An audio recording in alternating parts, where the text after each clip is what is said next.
You're listening to the Primal Happiness Show, a podcast dedicated to helping you thrive in this crazy modern world. Every Tuesday, we explore the nature of how our minds really work, what exactly the human animal requires to thrive, and how we can live happier and more fulfilling lives. If you're new here and haven't yet taken our free class, then there's no better place to get a jump start on reclaiming your primal happiness. It's where we'll guide you step by step through our antidote to today's modern world.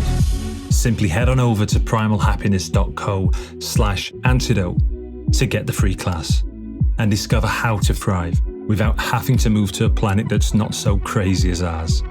But now, your host, Leanne Brook-Tyler.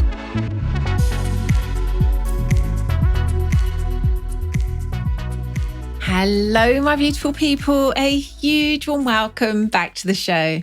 In today's crazy modern world, men and women are living shallow, disconnected, and unfulfilling lives. So we created the path for those who are ready to reclaim their wildness and actualize their deepest gifts. Something that I mentioned last week that I have continued to see show up pretty much everywhere is how this rupture that's been created by the coronavirus to our usual way of life can make us fearful. So we close up and go into our heads, but actually it is such an opportunity. We can really use this time as an opening to descend and go deeper into the experience of who we are, our shadows, our true essence, and specifically into the wisdom of our bodies. And really, this path of depth and expansion has to begin and continue with the body, because of course we experience what we came to be on this planet through the beautiful instruments of our bodies.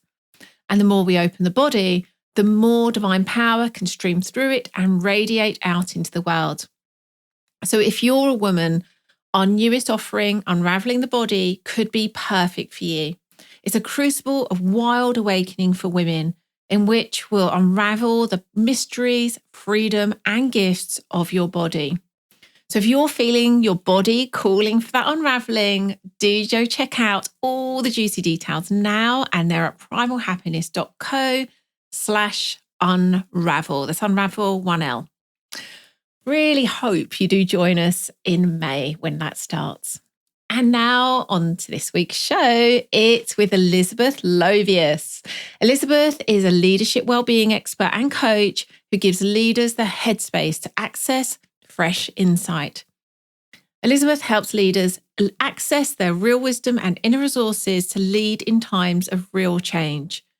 Elizabeth can help you discover your personal key that will help you succeed and deliver your intent, cultivate your culture, and lead performance breakthroughs in your business, no matter what is going on around you. When leaders think and feel better, they do better and lead better. In this show, we spoke about the challenges we're seeing in the leaders around us in these times, working from home, maybe around children who are off school, dealing with numerous personal and business struggles, including perhaps money concerns. They're doing all of that as well as leading a team. So Elizabeth and I spoke about what we've seen about the adaptive leadership needed in these times, and specifically the 3 elements that we need to embody: being, vision, and action. And something very exciting, there is a special opportunity to dive much deeper into all of this through a free webinar that Elizabeth and I are hosting on the 9th of April. You can find out how to join that via this link, leadershipwisdom.info. And there's a nice big button in the middle of that page. Go click that and you will get all of the details you need to join us. I really hope to see you there. Until then, let's dive into the show. Hello, Elizabeth. Welcome to the show. Thank you so much, Leanne. Thank you. Wow. We are here finally doing an episode together, which feels really good. And oh my goodness, we've just been kind of a combination of just having this juicy conversation about all of the things, whilst also champing at the bit to hit record and just do it. So I feel like there's all this kind of restrained tidal wave of energy about to pour into this episode. Yes, it does feel like that, doesn't it? So let's start. We obviously have been in so much conversation about what I refer to as the rupture, this kind of like what's happening here, not just the coronavirus, but what that's created in terms of this rupture of our way of life for our species. What I think Charles Eisenstein referred to as the reset, like the opportunity for a reset. And then because our work is so much around leadership, both of us, we're really seeing the varied response in leaders to these times, and which is what brought us to this episode, and also some other things we're going to talk about later in the show. So we were thinking, like, let's just start there. Let's just talk about what we're seeing. And I'd love you to share first, because of the work you do, you have the opportunity to meet and work with a whole variety of leaders that we were actually starting to see kind of fit into these different phases that right now feel particularly relevant to traverse through. So you decide where you're going to start, but let's have a look at where some of those places might be. Yes, it's really interesting in my work, because primarily what I do is as simple as giving leaders headspace. So when you give leaders headspace, you find out what's in their heads. And so I can really speak to that with vignettes about real people, not naming any names. So there's a whole category of leaders who are kind of in shock. Their business has fallen away overnight or doubled overnight, and they're finding, or they're having to work fundamentally different to keep the show on the road. So they're very caught up in what ifs and anxiety, and they're struggling with, what do I do now? How do I help my team? How do I make decisions? What does this mean for us? I've got to make some people redundant. What's that mean for them? So there's a lot of reasons to feel anxiety, fear, and feel ungrounded. And not to mention, many of these might be now probably are working from home, with the odd child drifting across the screen in BBC reporter land. But I imagine scooped up and sat on the lap, more often than not. In fact, there's one person I'm working with where the two women actually, who the child is a feature now of all the 3-year-old is a feature of all the working opportunities. So there's many of us are working in different circumstances, but some of us are anxious about that. And you could call that, an anxious way of being. Mm-hmm. And we all know that in ourselves and in other people, when we're in an anxious way of being, what that feels like and how the world looks from that kind of place. So many of the leaders that I'm working with are, how do I get through this in a grounded way? So that's kind of one category. And then there are leaders who have kind of found their ground with the whole situation for themselves. And they are leading from a grounded place, a crisis, on the bridge, Battlestar Galactica, that kind of, right, you go here, you go there, that kind of army-like kind of meet the crisis right now power. But they're also wondering, where are we going to be at the end of all of this? And what's my role? And do we still stick to our 3-year plan? What should the vision be for this time? And how do I keep my team on board? I'm pretty clear, but how do I lead vision? And then there are the odd few that I've met along the journey who have found their ground and found their vision for this time and beyond. And they're just taking aligned, inspired action, meeting every challenge as it comes, and discovering the incredible resources of adaptability and resilience that are available within. And they're valuing community collaboration even more than ever. One of my clients has done astounding work in the food system. And, they're part of that whole providing food to the nation. And many of their clients are older people who are struggling. And they can't serve those older people emotionally. and their delivery systems are set up so that, there's a delay, obviously, in this current time. So they're like, how do we help these older people? We can't help them. And so they've invited us, my other business, to collaborate with them and offer a listening ear to older people who need them. Because that kind of collaboration is appearing as natural and easy in this new world where the reset has kind of happened, and the rules of engagement, let's say competitive advantage is everything, doesn't matter anymore. What arises is incredible community collaboration and opportunities that this company and these leaders are seizing. So it is a time where we do find ourselves thrown up against ourselves and we discover where we are. And that's what I'm finding leaders that I'm working with. Yeah. I love that. Yes, it really, I'm seeing such similar, probably not the entire span, just because the type of people that I'm often working with are often kind of further, they typically are somewhere between the vision and the aligned action spaces. But I'm very much sort of out there in the whole world, very much seeing what you're describing. And we were talking just before we started recording that this is, we always get the opportunity in rupture to see ourselves more deeply, understand ourselves more deeply. And this is a rare opportunity in that it's a collective rupture. And that for me recreates something quite different in that because that's happening at once, it's no wonder these opportunities for deeper connection and collaboration are available because we're all getting to see ourselves in one go, which is, so rare. Like most of us don't get the opportunity to have that in our lifetimes. Wow. And I don't know if you feel that this is the time to go there, but I think just for us to share personally, like what that's brought up for us in terms of getting to go even deeper into, you and I are people who do that anyway. We take any rupture we can to kind of go down into the shadows, like what's here? We're moving around in the murkiness and then discovering the gold.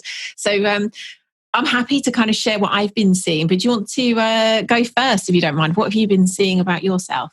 Yeah. So, the first thing I want to say as a kind of introduction is any challenge is going to throw up your habitual responses, your pattern, let's call it. And it won't look like a pattern or a habitual response. It will just look like how life is. Yes. But if you're willing to find the gold in the challenge, and descend, kind of allow yourself to feel what you feel and go through what you go through, because that's often the first step is we avoid that. We avoid the pain, the suffering, the difficult feelings. And if you're willing to sit with them and let them be and give them space, what's available is everything you've actually been looking for. And so I'm just going to give a tiny example of this in my own life.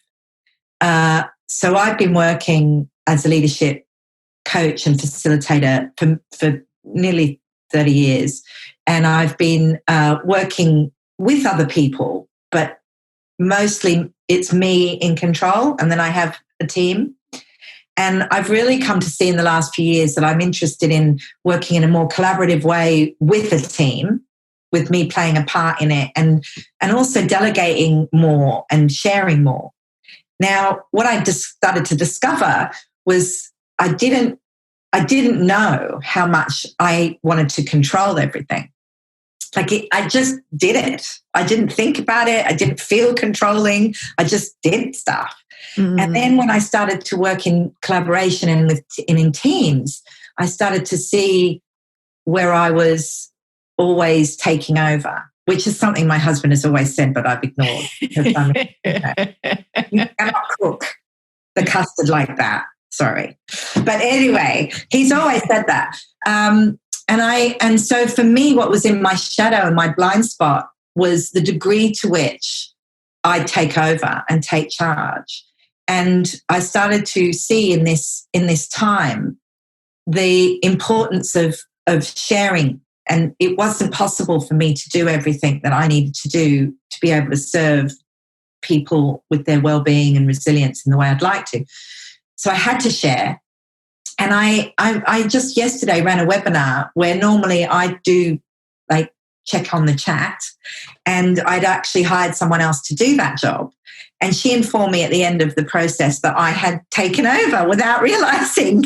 And she wasn't going to let me do that. And I just discovered another layer in myself without realizing it of where that kind of blind spot of just take control, just take charge was running the show. And I just would use that as an example to say, this is a time, this rupture of the normal creates an opportunity, a once in a lifetime maybe, opportunity to see yourself operating against a backdrop, and then catch yourself doing patterns that maybe don't serve you anymore as the world changes. Yeah. Oh, I think that metaphorically really spoke to me. Like it's that I think when we get the backdrop, suddenly these things are illuminated in a way they just weren't before. Yeah, I think that's a really beautiful way to say it. And what about you, Leanne? Where have you discovered an edge? I'm going to stick to that at the moment. I just want to say something very quickly on what you've just said. Use the word blind spot, which I think is a really, wonderful other word that we can use instead of saying shadows. And I think there's a very human tendency, like the way that we stay safe is by assuming we know all, therefore we can control all, therefore we can stay safe. Yeah. And that's the irony of blind spots.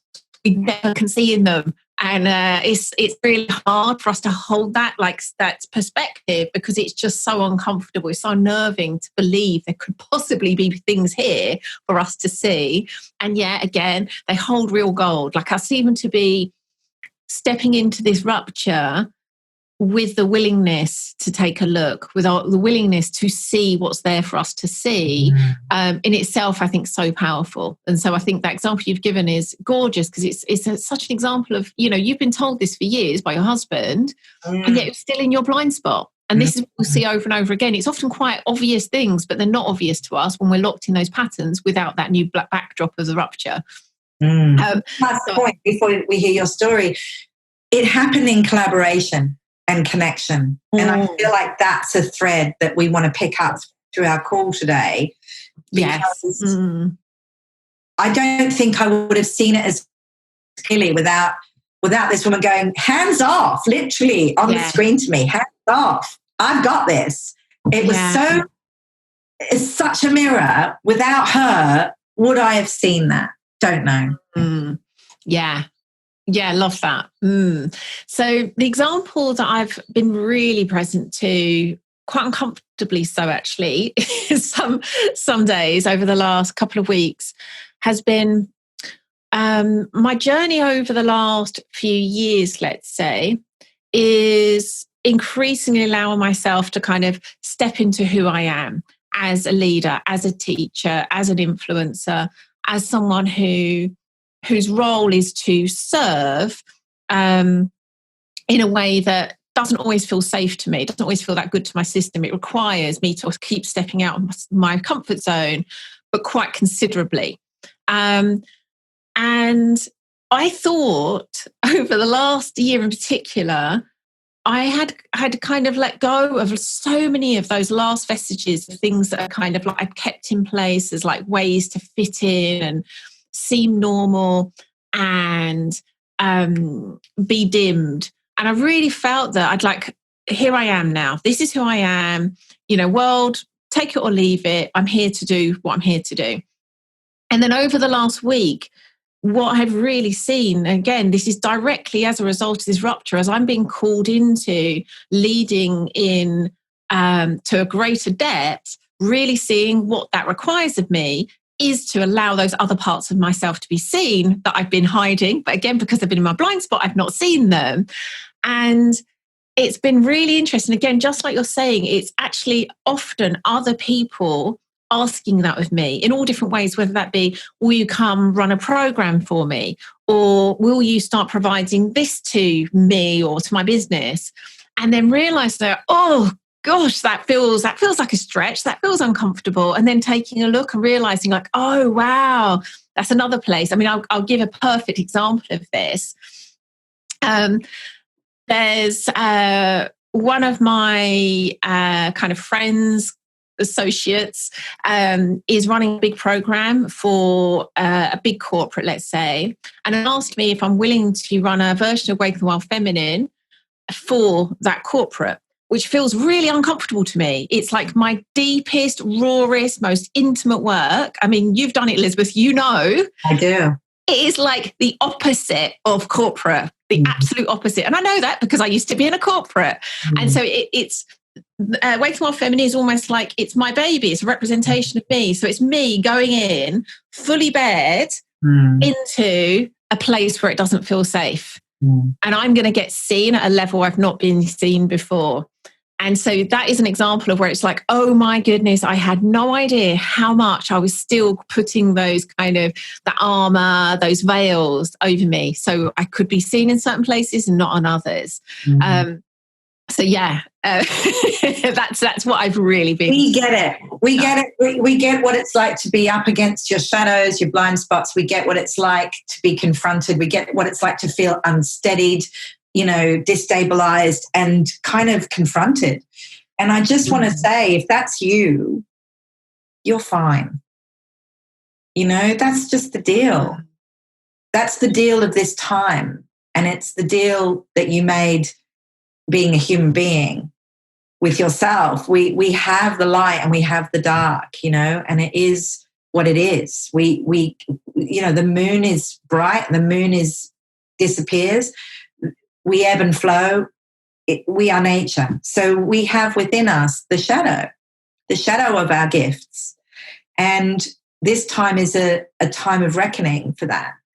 And I just want to say, whatever you're feeling right now, there's a blessing behind it. And there is an opportunity for you to see habitual patterns that no longer serve you and simply let go. See deeper. I think that's a better way to say it, actually. See more, see deeper. Yes. See more about that. Don't resist stuff. Don't resist feelings. Don't resist what your experience is. Use everything. Oh, Leanne, remember that expression? I can't remember where it came from. It might be Jungian, but sometimes it feels like life is happening to you. Sometimes it feels like life is happening for you. It's like, oh yeah, I really wanted some time off to write my book. How amazing, I've got it. Sometimes it feels like life is happening through you. You kind of get out the way and flow. Like often, when we're talking, we have that experience of just something happening that's not bigger than both of us. And the ultimate is life happening as you, where you are one with life. And we can be anywhere on that spectrum. But we can often feel like it's happening to us when we're confronted. But ultimately, it's always happening as us. Yes, yeah. Yes, it's only illusion that it isn't. I love that. I think, I could be wrong, I need to check this. I think it's Werner Arhalt that came from. Oh, it's Werner, good old Werner, okay. Yeah, I think so. It's certainly from his kind of vein of work, if it's not him directly. Well, he was a magpie, so it could easily be from somewhere else first. Yeah. So is there anything, bringing it back down to those three, I don't love the word stages, but let's for the moment call them stages of being, vision, action. Yeah. Is there anything else? I think we've mainly been talking about the being here, those kind of patterns of being versus kind of allowing ourselves to drop deeper and start to allow some of those patterns to crumble and be created anew as us. Is there anything else we want to say on the being before we move into vision? Well, I just want to talk about feelings before we move into vision. And because in a way, feelings are a golden thread that run through all of this as well. And when we can feel good or we can feel resistant, and it's all good. That's what I really want to say. It's all for you. It's all giving you something. And, one of the things I have learned a deep respect for is that my feelings are not instructions. I don't, if I feel angry, I don't need to punch someone. Or if I feel disappointed, I don't need to kind of cut off all contact. You know, these are things that we often feel we have to do. If we feel insecure, we don't step out. You know, we treat our feelings as instructions. So I don't think we have to do that. But I have discovered a deep respect for feeling our feelings. Yes, I love that. Yes, feelings as, you could say, information rather than instruction. Yeah, but it feels like, you know, when you're angry, you need to go punch someone, or is that just me and my son? I mean, we don't punch each other, but we both feel like it. But I think there's something in there that maybe that it's not wise to just act from or act out feelings. But I really want to make a clear distinction between allowing oneself to be a feeling being and honoring that feeling that has arisen, giving it space, and then letting it wash over you. And then as the tide goes out and that feeling leaves, what remains is the gifts. There's truth in there. There's wisdom. There's an understanding, and there's freedom. You know, when you Rumi has this amazing quote, this being human is a guest house. You know, welcome the grief, the sorrow, the shame, the pettiness, the meanness. Welcome each one and treat them as a guest, for they may be clearing you out for some new delight.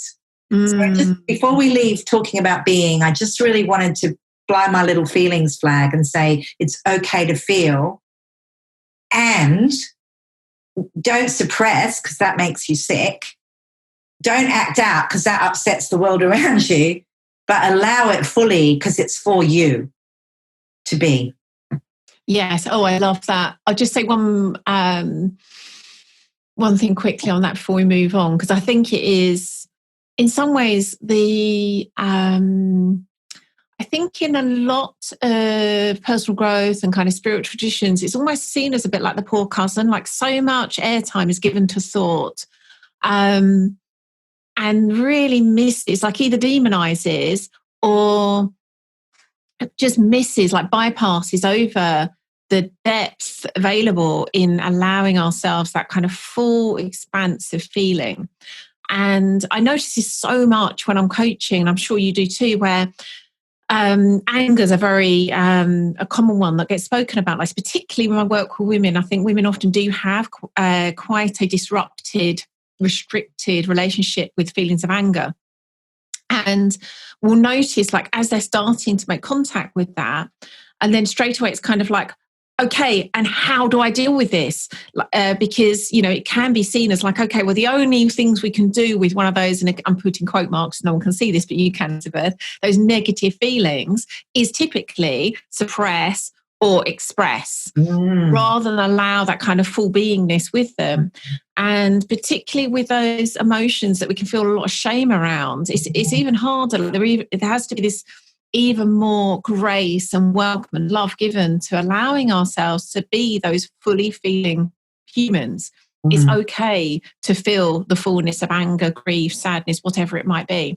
And as you're saying, when we do that, just being willing to do that provides what's next. Like, we don't have to kind of like have in our minds, like, okay, the how to do anger is this. Like, the how to, first and foremost, is allow yourself just to feel. And again, not with the intention to go and use it as a weaponized thing to, you know, put out into the world, but just to allow. I was thinking the other day how so much of what we're talking about here, and particularly feelings, it's allowing it to go from a weapon to a paintbrush. Like, it's how do we take it from that kind of like, how do I kind of either armor up or use it as a method of attack, versus like, how do I use this as like a palette and a paintbrush? What can I create from there? Oh, I love that, because my own personal relationship is, I'm good friends with depression. Well, not really. I normally shut it out the door and tell it to go away, but I actually know it very, very well. And what I've started to do, I've started to allow it, welcome it in, like Rumi says, and give it space, because I've noticed that depression for me is an invitation to deep rest. Yeah. Yeah, I love that. Yes. And I will listen to songs I don't normally have listened to, or I will read or write poetry I don't normally have time for. The quality of my experience is mournful, but in a kind of healing way. It's like the paintbrush will paint something beautiful if I allow it. Yes, yeah. Gorgeous. Okay, so for the moment, clearly we've got so much more to say, but just for the moment, let's move on to the vision piece. So what's showing up for you there? Well, what I've noticed in my own experience, and I will admit to being in my own personal rupture for about 5 years, in various different forms, but in its most impactful form in the last 6 months, because I moved countries and changed every aspect of my life. And so I had inherited, if you like, as part of my journey, my own relationship with being ruptured and digging deep and finding gold. And I noticed that I feel very equipped for this time. I've lived with uncertainty and loss for 5 years. I've lost 2 dear family members, and I can't even go into how much change I've been through, and an uncertainty. And what I've discovered is I have the capacity to meet that. Now, do I still have moods? Yeah, I do, and feelings, and sometimes I'm on the floor, literally. But I know that I have this resilience within, and when I meet the moment, what arises in me is kind of an inspiration and a vision and a possibility and a hope for what could be. And I've started to discern in myself a kind of a knowing of what I'm meant to do. And it's not, sometimes it's big, but sometimes it's next. It's the next thing. Call this person. And so it's all kind of interrelated. I've got a sense of what I'm up to as a vision has emerged. And I'm noticing in this time it's needed now more than ever, which is a global shift in wellbeing. I'm helping people think and feel better so they do better, and leaders lead better. You know, that's really what I'm up to. And I'm discovering that vision for, which has always been a little kernel, is now kind of coming into full bloom in me in this time. And what then, and it kind of brings us on to our next thing, what naturally then emerges is actions to take, but they're not conditioned actions, things I think I should do or things other people think I should do. There's no should in it. There's just a feeling of want to from the inside. I call that inspired, aligned action. And I'm in alignment with myself, my vision, and I'm taking action. But the action doesn't feel like hard work. It feels like what is wanting to happen through me as me. So I don't know if that's what you were wanting me to talk about, but that's what came right now. You know, I love that. It's interesting, actually, because I almost wanted to keep saying, like, stop, you're not allowed to talk about action yet. And I was thinking what you're talking about actually is it's such a natural flow. I think it's interesting because as we were talking about those, you know, you're seeing your clients in those 3 places. Yeah. And I think actually when we have an aligned vision, not just a goal vision, aligned vision, the aligned inspired action naturally follows. That doesn't even need something we do. It just comes naturally. What I think we're speaking about is allowing ourselves, because a lot of this is permission, it is an invitation to have that soul, I would call it a soul vision or some heart-led vision. And that is quite rare.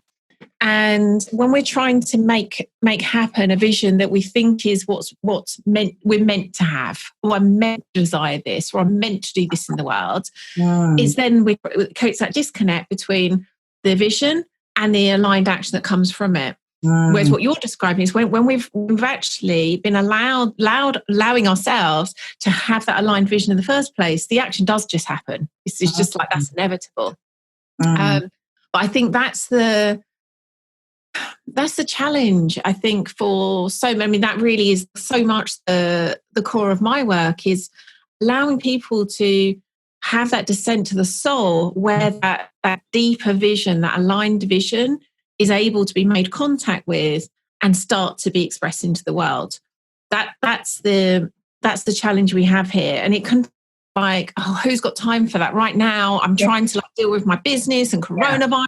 Like I'm not interested in the soul. And yet I would suggest, like, that's what's needed right now more than ever. Like, that's what will power what comes next. Oh, I love it. And, we talked about this the other day.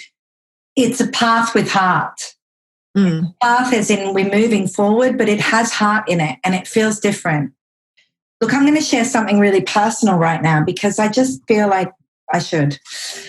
I have had this vision for quite a few years now to share this, to offer what I have to offer to leaders to help them be resilient, to navigate change and all of that. And I've set everything up in motion, and often it felt like hard work. And it was my path, and it did have heart, but I couldn't find the inspired action. And what's happened, and this is quite extraordinary, is since this virus, I have discovered the heart part. I've felt needed. But at the same time, so I got a sense of purpose. But at the same time, I discovered in my shadow what was blocking me from going full out in inspired action, which was my willingness to be seen, which was ironic because I thought I was someone who was happy being seen, and that's what most people would say about me. But it was hidden, tucked away. And I had to kind of bring it into the light to go, oh, that's what's been holding me back. And so it's an endless cycle of being, vision, and action. Yes. It's not one. Yeah. It's not linear. And totally, yes.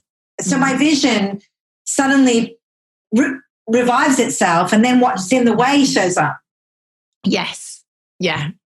I love that. It's so paradoxical. And I think this is just one of those examples of, I think, so many things in life, things that have truth, things that are useful, almost are always cyclical.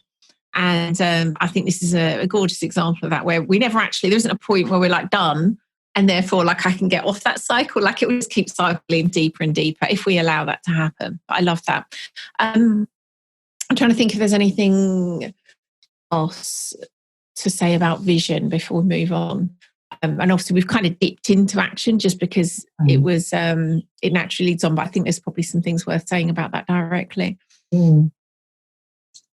I think I've given a couple of talks recently, which align really well with what we're talking about here, about that kind of deeper, whether you're using the word vision or kind of deep soul expression. And sometimes that can mean a kind of shift in path, like literally stopping doing one job and then creating a brand new business or doing a completely different job. Sometimes it actually doesn't need to look like this. Again, this is so much, as we were just talking, like the being and the vision are just actually one and the same. We're just having to separate it so we can talk about it like this. But really, when we're coming from that real sense of like deep alignment with who we are, it in some ways might not matter what we're doing. It could be we actually stay doing the same job. And my husband, how he's risen to the challenge stroke opportunity of this rupture is a great example, doing the exact same job technically, and yet has really like risen as a king in this time of like, how do I make sure my people are looked after? What does this require of me?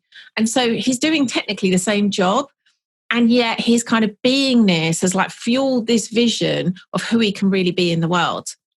And so it's not been a big shift in path. It's just been a deeper expression of who he is in the world, a clearer vision of, I'm here to, I mean, I don't know how he'd articulate it. He's very like, as you know, very down to earth, very northern. So he wouldn't use any of the words I'm just using here. But it's like, how do I sail this ship in a way that everyone's taken care of? There aren't anyone, no one's falling over deck. No one's getting fed to the rats. Like we are going to steer this ship. It's going to be challenging. It's going to require, maybe some of us taking a hit financially for a while, but let's keep that vision in mind. Like, how do I steer this ship? And so I think that's a gorgeous example of like, that's available to us without necessarily changing our circumstances, without changing our job. Like that is possible to kind of connect into that deeper level of beingness and vision, regardless of those circumstances. Beautiful. Well, we've kind of got our strapline here, steering the ship on a path with heart, something like that. Yeah, gorgeous. Yeah. So let's move into the action piece. Yeah. Even though, again, I think from the more, all of this is ultimately about alignment. The more we're aligned with that deeper sense of being, which I again would describe as soul, but it's kind of soul expressed in this human body. Yeah. Through into vision, through into aligned action. And there was I remember I shared this quote with you the other day, and I think it's from The Magician's Way. It's certainly from the author William Whitecloud. And he describes it as, there's never anything to do, but there's always action to take. Meaning the doing would be like shoulds and must-haves, where the action is what we're talking about here, that aligned action. There's always something that would like, that is going to be aligned with my vision. That would make this. And it might seem often quite quirky. It's not always like that obvious, like strategic, like, okay, so that means I put out a post this point and then I'm going to do this at this point. But from that place of being in alignment with who we really are, with our vision, there's always an action to take. Absolutely. So I think the most important thing to pay attention to is feelings when it comes to action. Now, it's a subtle thing, because sometimes our blind spots can create feelings that we need to actually push through. And sometimes, so it's not always just do what you feel like. There's a kind of wisdom that needs to be kind of felt into. And this is why the vision part's really important, because you set your sail, the ship analogy is perfect, because you wouldn't get out of the port unless you had a vision to take you onto the waters. But the vision that you have won't get you there. You've got to deal with the wind and the water as it is each moment. And that gives you the actions to take moment by moment by moment. So pay attention to where the flow is going, where the wind and the water are going, and go with them. And, we can overanalyze, we can overthink things. I once realized the answer to the question, am I overthinking this, is always yes. Always. Just by virtue of the question. We're not meant to be overthinking machines. We're meant to be in the moment, in the present, responding to the needs of the moment with all of our capacities, creativity, clarity, and ability to collaborate.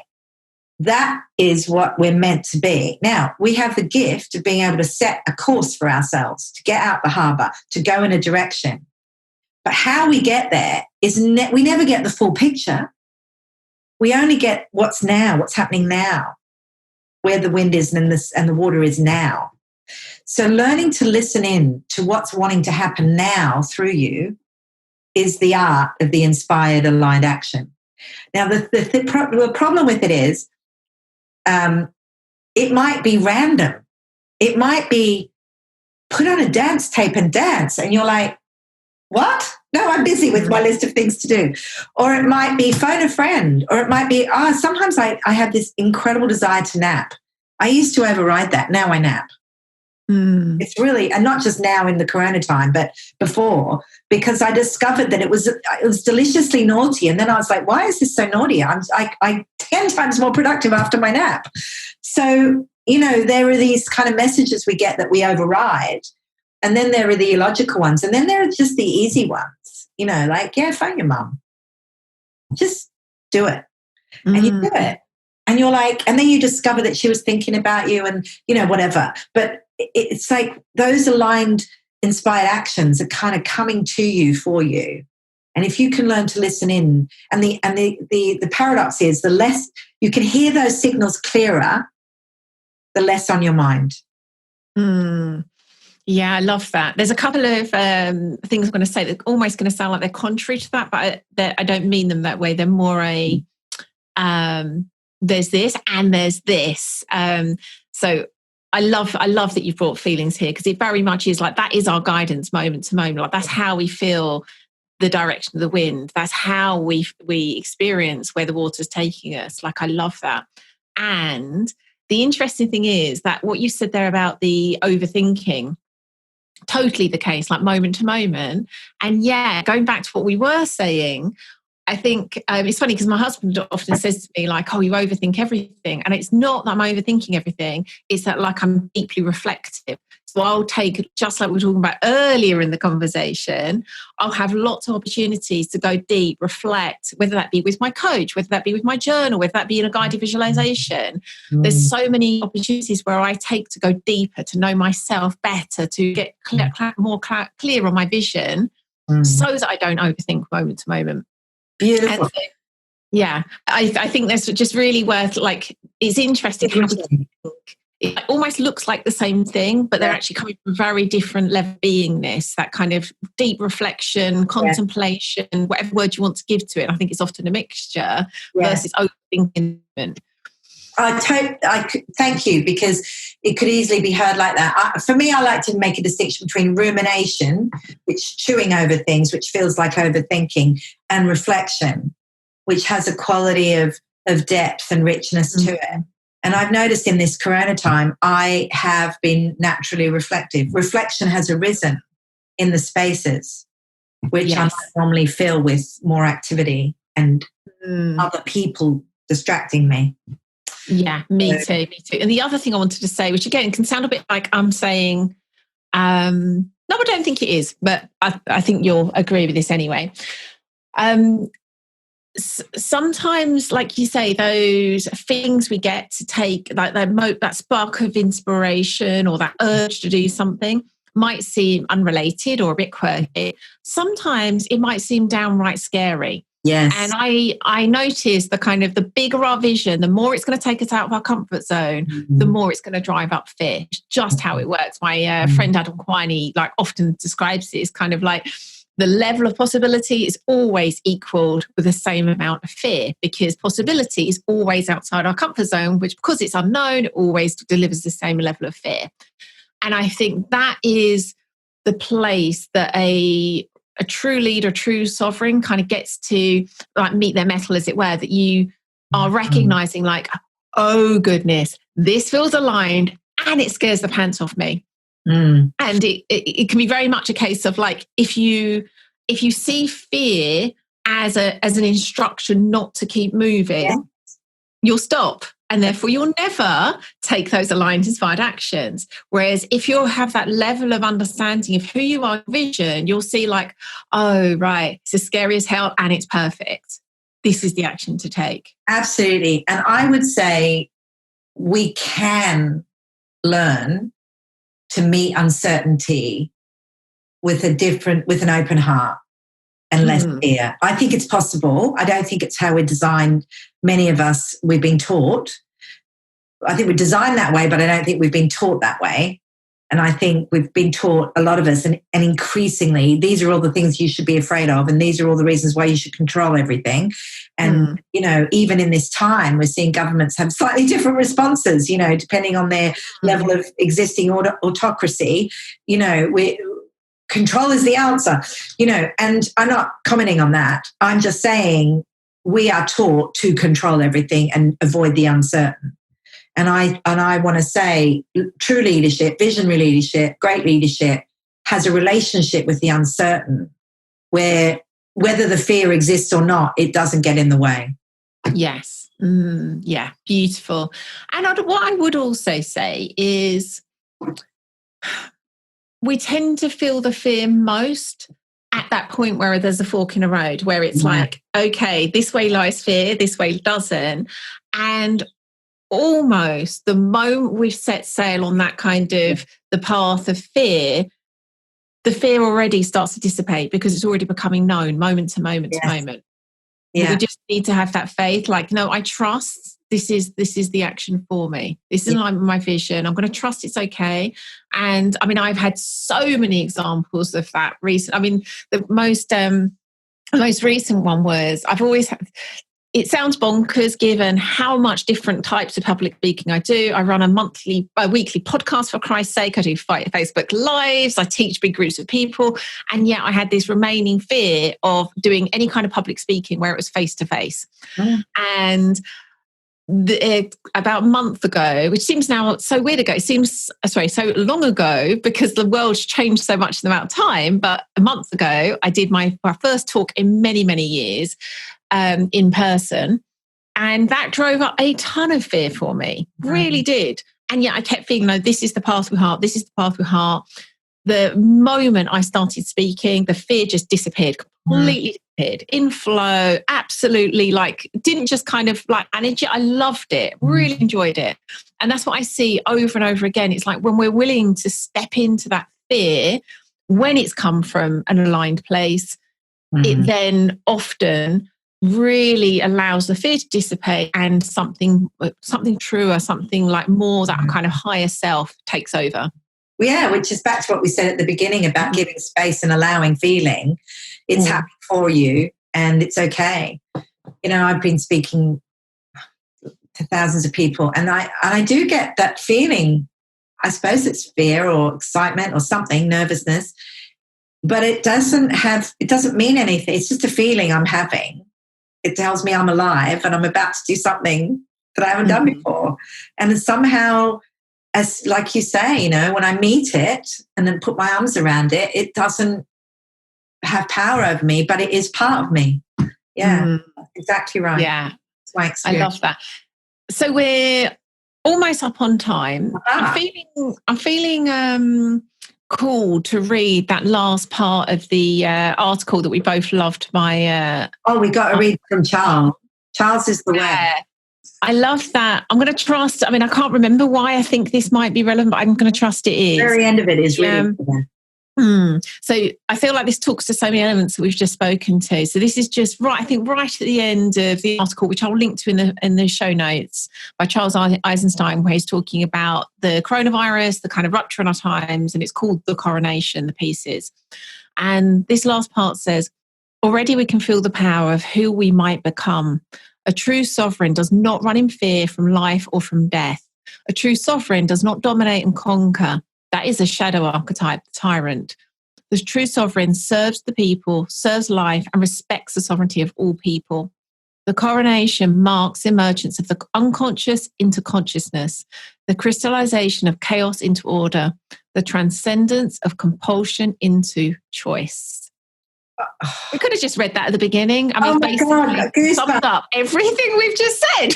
we do love a bit of Charles. Charles is an incredible thinker, prophet, philosopher who sees deeply and doesn't know the answer, but knows the right questions to ask. Yeah. And I love him, and I just think that's great that you've chosen that to kind of finish. Something else has just really occurred to me that I'd love to say. I don't know if you're going to ask me for my closing thoughts. Go on, Elizabeth. Is it time for closing thoughts? Is that where we are? Yeah, go on. Okay. So it's probably starting to become clear to all of us that this is a marathon, not a sprint. We're pretty good at crisis management, right now. Here we are now, crisis, deal with it. But we're going to be finding ourselves in a time where it's uncertain for a long time. The implications are not going to be clear for some time. We don't know which way it's going to go with the business, with our teams, how long we can keep paying. We don't know so many things as a leader.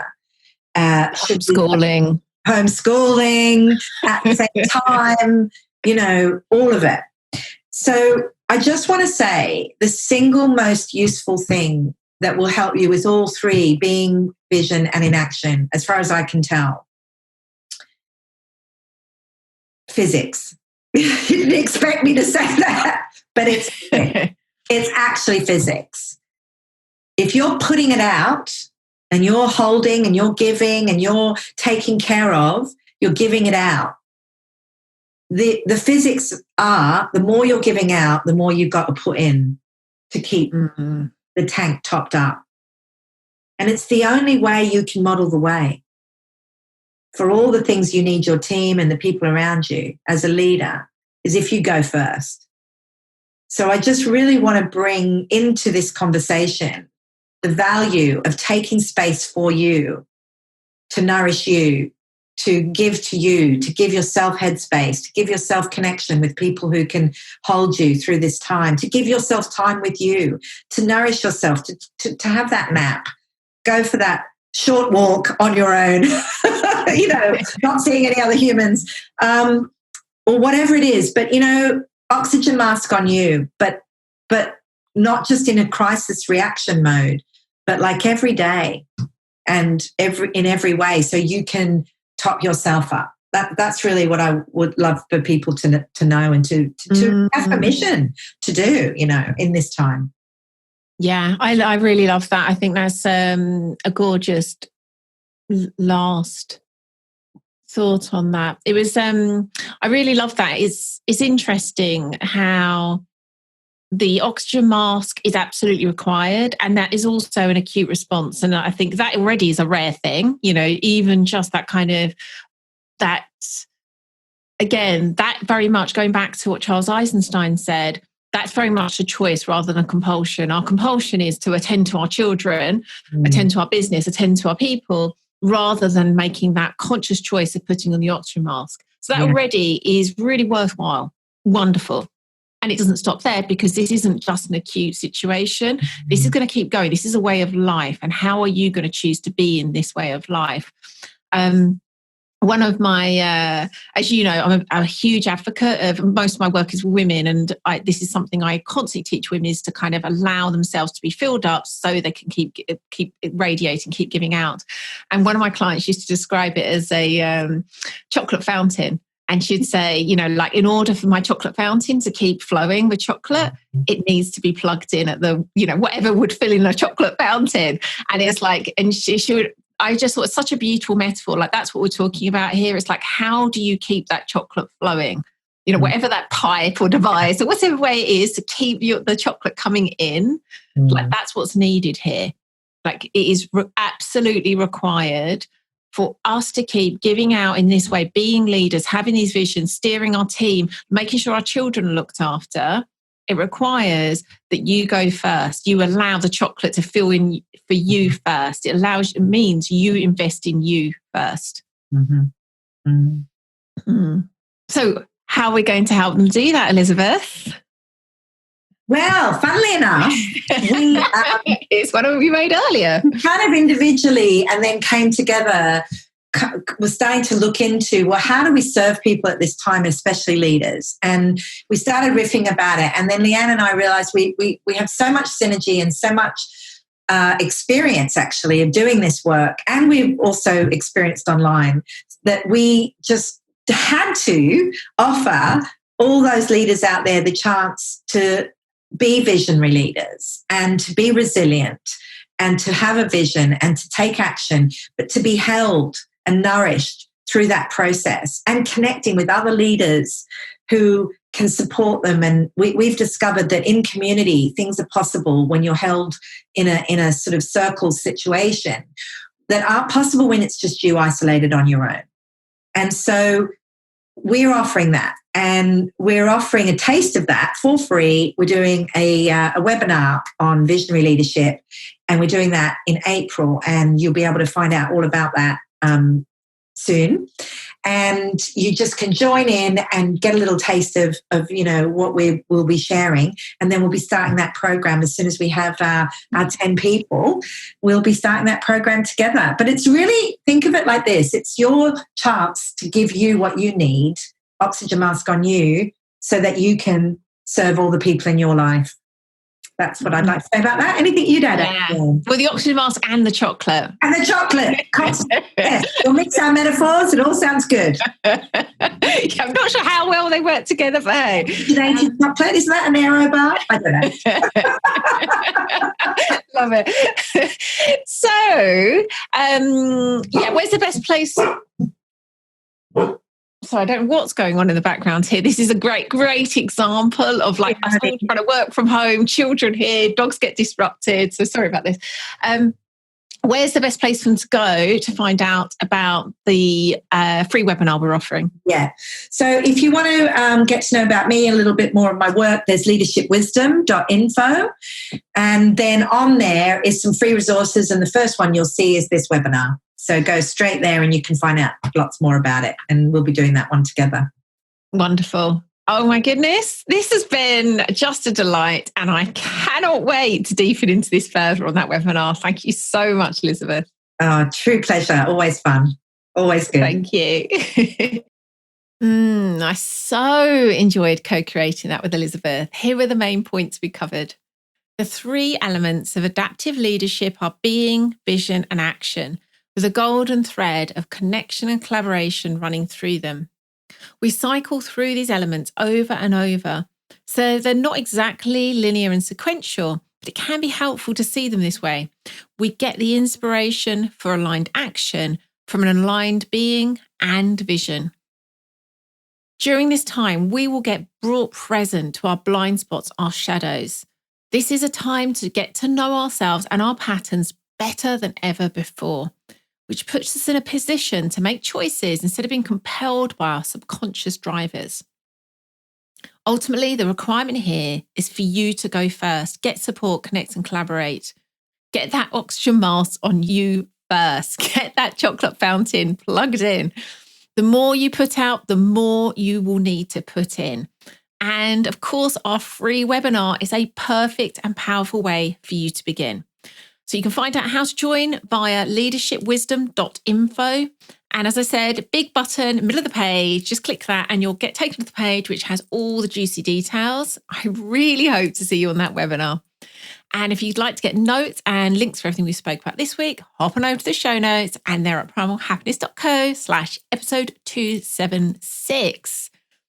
And women, if you're feeling your body calling for that unraveling, in a really gorgeous, beautiful and safe space, go check out the details at primalhappiness.co/unravel.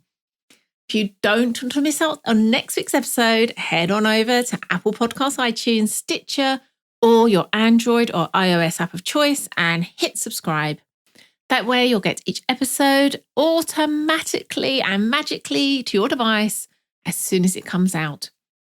Thank you so much for listening. You've been wonderful. Catch you again next Tuesday.